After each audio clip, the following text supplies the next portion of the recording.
চট্টগ্রাম নগরীর কোতোয়ালি, পাঁচলাইশ, বাকুলিয়া, সদরঘাট সহ ১৫ থানার ওসি রদবদল করা হয়েছে। এর মধ্যে দক্ষিণ চট্টগ্রামে ৭টি, উত্তর চট্টগ্রামে ১০টি, কক্সবাজারের ৯টি থানা এবং পার্বত্য চট্টগ্রামের ৩ জেলায় মোট ২৮টি থানায় নতুন ওসি দেওয়া হয়েছে।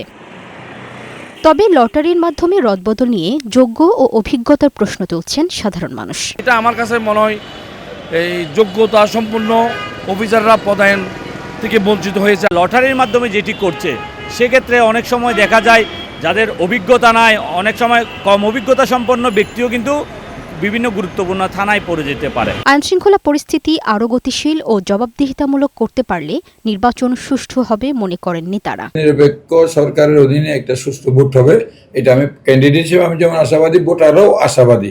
আর যদি কেউ নিরপেক্ষতা যদি কারো দ্বারা ক্ষুণ্ণ হয়, নিরপেক্ষতা ভঙ্গ করে, তাহলে মানুষ তো সেটা মানবে না। মানুষের আকাঙ্ক্ষা যে নিরপেক্ষ নির্বাচনের মাধ্যমে এই তরুণ প্রজন্ম সহ দেশবাসী একটা তাদের পছন্দনীয় তারা নেতা প্রতিনিধি তারা নির্বাচিত করতে পারবে। এজন্য প্রশাসন সহ সকলেই সহযোগিতা করা দরকার। বর্তমান যারা আসছে, আমি আশা করি তারা অবশ্যই ফ্রি ফেয়ার নির্বাচন করার একটা সুব্যবস্থা করবেন। লামিয়া আক্তার, বৈশাখী সংবাদ।